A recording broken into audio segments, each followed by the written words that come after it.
मालिक या अल्लाह, तू ही मालिक या अल्लाह, तू मसजूदे दोनों जहां। बिस्मिल्लाहिर्रहमानिर्रहीम। कुर्बानी के मौके पर हुज़ूर अकरम सल्लल्लाहु अलैहि वसल्लम के इरशादात का ख़ुलासा ये है, नंबर 1, कुर्बानी अच्छी से अच्छी देनी चाहिए। मोटा ताज़ा अच्छा दुम्बा कुर्बानी अच्छी देनी चाहिए। नंबर 2, कुर्बानी खुश दिली के साथ देनी चाहिए। अगर जानवर में ऐब हो तब भी अल्लाह कबूल नहीं फरमाते, अगर आदमी की नीयत के अंदर ऐब हो तब भी अल्लाह कबूल नहीं फरमाते। लन यनालल्लाह लुहूमुहा वला दिमाउहा वलाकिन यनालुहु तक़वा।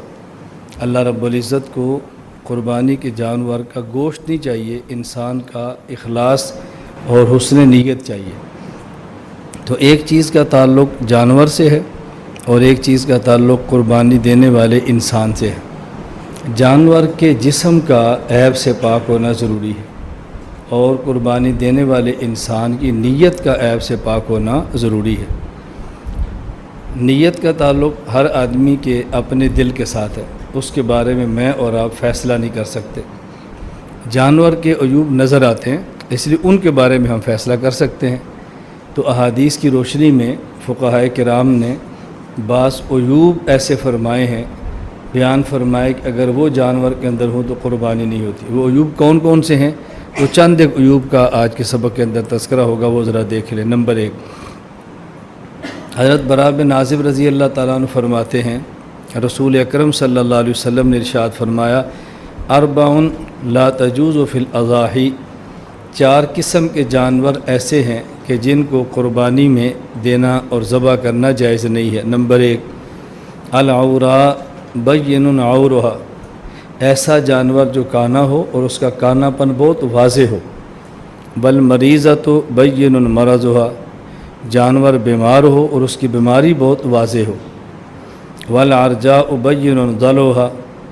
ऐसा जानवर जो लंगड़ा हो और लंगड़ापन उसका बहुत वाज़े हो। वल कसीरुल्लती ला तनक़ा। और ऐसा जानवर जो कमज़ोर हो और इतना कमज़ोर हो कि हड्डियों का गूदा ख़त्म हो चुका हो। इन 4 किस्म के जानवरों की कुर्बानी करना जायज़ नहीं। अब लंगड़ापन कितना हो, इसकी वजाहत हदीस पाक में नहीं है, तो फ़ुक़हा ने वजाहत फरमा दी है, ऐसा लंगड़ा जानवर जो चलते वक़्त पाँव ज़मीन पर बिल्कुल ना रख सकता हो, इसकी कुर्बानी जायज़ नहीं। अलबत्ता अगर वो चलने में इस पाँव से कुछ सहारा लेता हो तो उसकी कुर्बानी जायज़ है। फतावा शामिया किताबुल उज़हिया जिल्द नंबर 9 सफ़ा नंबर 536। नंबर 2, इसी तरह जानवर का अगर दांत टूटा हो तो इसका ऐब है और ऐसे जानवर को कुर्बानी में ज़बह नहीं करना चाहिए। लेकिन दांत कितना टूटा हो, इसकी मिक़दार क्या है, तो फतावा शामिया किताबुल उज़हिया के अंदर ये बात मौजूद है कि जानवर के अक्सर दांत टूटे हों कि चारा भी ना खा सकता हो, इसकी कुर्बानी जायज़ नहीं। हाँ, अगर चारा खा सकता हो तो कुर्बानी जायज़ है। ज़ाहिर है दांत का टूटना ऐब तो है, लेकिन ऐब कितना हो, मामूली सा दांत टूटा हो तो ऐब नहीं है। इतने दांत टूट जाएँ कि चारा खाने पर कादिर ना हो तो इसको ऐब शुमार करेंगे। नंबर 3, अगर जानवर का कान कटा हो, हदीस पाक में है, अली बिन अबी तालिब रज़ी अल्लाह अन्हु फरमाते हैं, रसूल अकरम सल्लल्लाहु अलैहि वसल्लम ने हमें हुक्म दिया, अमरना रसूलुल्लाह सल्लल्लाहु अलैहि वसल्लम अन नस्तशरिफ़ल आईना वल उज़ुना, कि हम जिस जानवर की कुर्बानी दें उसकी आँख और उसके कान को देखें कि उसके अंदर नुक्स तो नहीं है। व अल्ला नुज़हिया बिमुक़ाबलतिन। और ऐसे जानवर को कुर्बानी में ज़बह न करें जो जानवर का कान आगे से कटा हो। वला मुदाबरतिन। और ऐसा जानवर न दे जिसका कान पिछली जानब से कटा हो। इसी तरह वला शरक़ा। ऐसा जानवर कुर्बानी में न दें कि जिस जानवर के कान फटे हों। इसी तरह वला खरक़ा। ऐसा जानवर के जिसके कानों में सुराख हो, उसको भी न दें कुर्बानी में। अब इससे सुराख कितना मुराद है, फटना कितना मुराद है, इसकी तसरीह हदीस पाक में नहीं है। तो फ़ुक़हा किराम ने वजाहत फरमाई है कि अगर कान किस हद तक कटा हो, फतावा शामिया किताबुल उज़िया में है, जिस जानवर की पैदाइशी तौर पर एक या दोनों कान न हों یا کان کا تیسرا یا اس سے زیادہ حصہ کٹا یا چرا ہو تو اس کی قربانی جائز نہیں۔ پیدائشی طور پر کان نہیں ہے تو بھی جائز نہیں، کان ہے لیکن کٹا ہوا ہے اور تیسرے حصے سے کم ہے تو جائز ہے، تیسرا حصہ اس سے زیادہ ہو ایسے جانور کا کان یہ عیب شمار ہوگا اور اس کو قربانی کرنا جائز نہیں ہے۔ نمبر 4، اگر کسی جانور کا سینگ ٹوٹا ہو تو اس کا حکم کیا ہے؟ سنن طحاوی کے اندر روایت موجود ہے، العیوب التی لا یجوز الہدایا والضحایا، ایسے عیوب کے جن کی وجہ سے قربانی کرنا جائز نہیں ہے۔ حضرت حجیہ بن عدی فرماتے ہیں، اتا رجل علیًا، ایک شخص حضرت علی رضی اللہ عنہ کی خدمت میں حاضر ہوا، فسالوا عن المکسورۃ القرن، اور اس نے پوچھا ایسا جانور کہ جس کا سینگ ٹوٹا ہو قربانی جائز ہے یا نہیں؟ تو آپ نے فرمایا جائز ہے، کچھ حرج نہیں ہے۔ اب اس سے معلوم ہوتا ہے کہ سینگ ٹوٹا ہو تو قربانی جائز ہے علی کے ارشاد سے، لیکن اس کی وضاحت کیا ہے جو فقہا نے فرمائی، اگر جانور کا سینگ تھوڑا سا ٹوٹا ہو اس طرح کہ اس کی جڑ نہیں اگتی تو ایسے جانور کی قربانی جائز ہے، اور اگر سینگ سارا ٹوٹ جائے یا جڑ سے اکھڑ جائے ایسے جانور کی قربانی کرنا جائز نہیں ہے۔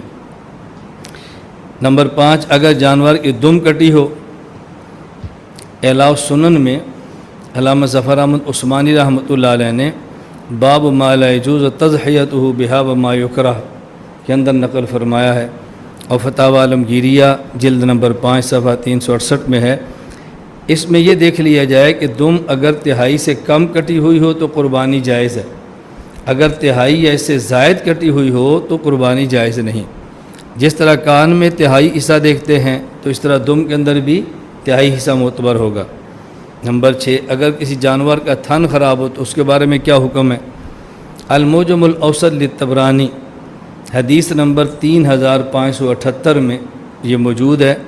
حضرت عبداللہ بن عباس رضی اللہ عنہ ارشاد فرماتے ہیں، لا یجوز فی البدن العوراء ولا العجفاء ولا الجرباء ولا المستلمۃ اتباؤها، لا یجوز فی البدن العوراء، ایسا جانور جو کانا ہو قربانی میں کرنا جائز نہیں ہے، ولا العجفاء، بہت زیادہ کمزور ہو اس کا بھی قربانی میں ذبح کرنا جائز نہیں، ولا الجرباء، پورے بدن پہ خارش ہو خارشی جانور ہو اس کا بھی ذبح کرنا جائز نہیں، ولا المستلمۃ اتباؤها، اور ایسا جانور کہ تھن کٹے ہو اس کی قربانی بھی جائز نہیں۔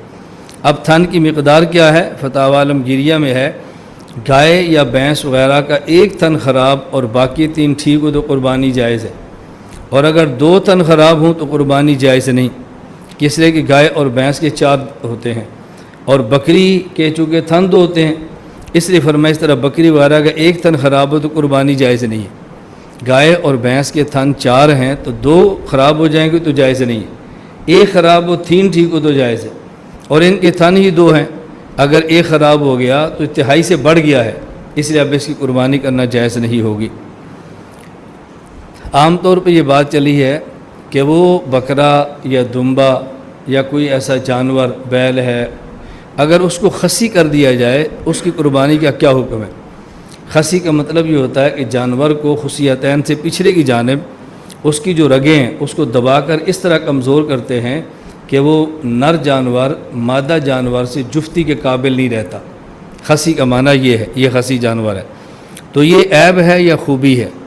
اس لیے امام اعظم ابو حنیفہ رحمۃ اللہ علیہ سے بھی ہے فتویٰ، اور صراحتاً حدیث پاک سنن ابی داؤد باب ما یستحب من الضحایا کے تحت موجود ہے کہ نبی کریم صلی اللہ علیہ وسلم نے ایک دمبا ذبح کیا، ذبح النبی یوم الذبح کبشین، عید کے موقع پر دمبے 2 ذبح کیے، کبشین اقرنین، یہ دمبے ایسے تھے جو سینگوں والے تھے، نمبر 2 املحین، موٹے تازے تھے، موجعین، اور یہ دونوں خصی تھے، تو حضور اکرم صلی اللہ علیہ وسلم نے خصی جانور کو قربانی کیا ہے، لہذا اس کا عیب نہیں ہے، یہ جائز ہے۔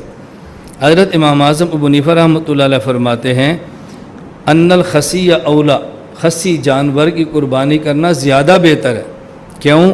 لأن لحمہ الذ و اطیب، اس لیے کہ خصی جانور کا گوشت لذیذ بھی ہوتا ہے اور اچھا بھی ہوتا ہے، تو بہتر ہے اس کو ذبح کرنا چاہیے، یہ اس کا عیب نہیں ہے۔